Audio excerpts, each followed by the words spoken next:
ओम नमो भगवते वासुदेवाय। हिंदू धर्म के सभी पवित्र ग्रंथ इस हिंदू धर्म में अपना अलग स्थान रखते हैं और ये इतने पवित्र हैं कि इनके नज़दीक आने पर, इनको समझने पर और इन्हें अपने अंदर एक्सेप्ट करने के बाद मनुष्य इंसान से देवता बन जाता है। सुनिए, हिंदू धर्म के पवित्र ग्रंथ योग दर्शन में 5 यम और 5 नियम बताए हैं।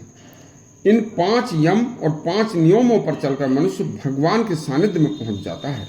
सुनिए, अति दुर्लभ किस्म का प्रसंग है।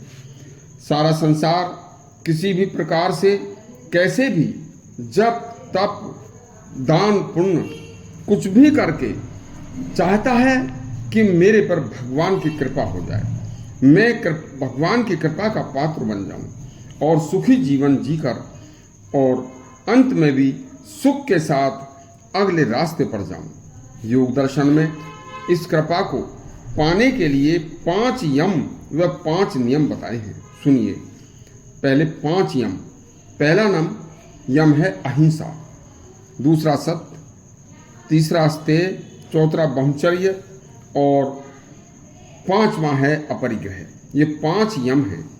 नंबर 1 अहिंसा। सुनिए, जो मनुष्य अहिंसा की दृढ़ स्थिति में पहुंच जाता है, संसार के समस्त जीव उससे बैर त्याग देते हैं, चाहे जंगली हिंसक पशु ही क्यों न हो। देखिए कितनी बड़ी बात है। नंबर 2 सत्य। जो व्यक्ति सत्य की दृढ़ स्थिति में चला जाता है वह योगी हो जाता है। उसकी वाणी भी अमोघ हो जाती है। उसके मुंह से निकला हुआ हर शब्द सत्य होता है। यदि वह किसी से कुछ बोल दे तो वह वाणी सत्य होती है, असत्य नहीं हो सकती। नंबर 3 अस्तेय। जो व्यक्ति किसी भी प्रकार की चोरी, यानी कि दूसरे की किसी भी प्रकार की धन को हरण या किसी भी प्रकार की चोरी से दूर चला जाता है, उसके सम्मुख समस्त रत्न प्रकट हो जाते हैं, जिन्हें सामान्य मानव प्राप्त नहीं कर सकता। बहुत बड़ी बात है। नंबर 4 ब्रह्मचर्य। जो मनुष्य ब्रह्मचर्य की दृढ़ स्थिति में चला जाता है, उसकी सामर्थ्य के सामने कोई मनुष्य टिक नहीं सकता। कोई इसे करके तो देखे। नंबर 5 अपरिग्रह। जो मनुष्य अपरिग्रह की दृढ़ स्थिति में पहुंच जाता है, उसे स्वयं ही अपने पिछले जन्मों तक का ज्ञान प्राप्त हो जाता है और उसे पता लग जाता है कि मैं पिछले जन्म में कौन था।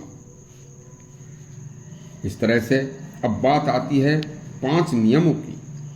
5 नियम कौन कौन से हैं? सुनिए, पवित्रता, संतोष, तप, स्वाध्याय और ईश्वर की शरणागति। ये 5 नियम बताए हैं योग दर्शन में।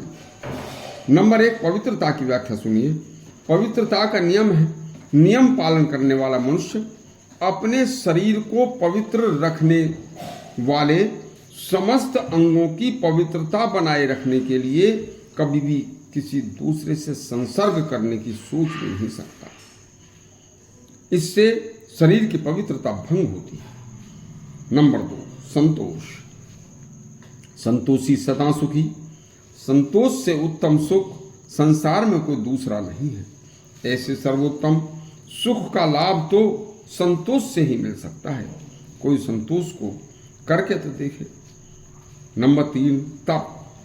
तप से मन, विचार, वाणी व मनुष्य की सभी अशुद्धियां नष्ट हो जाती हैं तथा तपस्या से तपस्वी का शरीर व उसकी समस्त इंद्रियां शुद्ध होकर वह सिद्धि को प्राप्त हो जाती है। तप के तेज के सामने कोई टिक नहीं सकता। कोई तपस्या करके तो देखे। नंबर 4 स्वाध्याय। स्वाध्याय एक ऐसा नियम है जिसे पूर्ण निष्ठा के साथ करने पर, स्वाध्याय कहते हैं अच्छी पुस्तकों का नित्य अध्ययन करने को, फिर उन पर चलने को। इसे पूर्ण निष्ठा से करने पर मनुष्य को अपने इष्ट देव के साक्षात दर्शन हो जाते हैं। इसमें कोई दो राय नहीं है। स्वाध्याय में बहुत बड़ी शक्ति है। नंबर 5, ईश्वर की शरणागति। ईश्वर की सच्ची शरणागत में जाने से ईश्वर के अलावा सब कुछ भूलकर जो भगवान की शरण में जाने के अलावा कुछ सोचता ही नहीं, उस मनुष्य को समाधि की सिद्धि प्राप्त हो जाती है। अर्थात समाधि की सिद्धि जब प्राप्त हो जाती है तो इस तरह संसार के कल्याण चाहने वाले मनुष्य के लिए यह एक पवित्र ग्रंथ योग दर्शन में 5 यम और 5 नियम बताए हैं। इन्हें सरल भाषा में समझाया गया है। इन 5 यम और 5 नियम को अपनाकर कोई भी व्यक्ति अपना कल्याण कर सकता है। यदि आपको यह कल्याणकारी प्रसंग अच्छा लगा हो योग दर्शन का, तो हमारा चैनल सब्सक्राइब करें और घंटी दबाएं। धन्यवाद।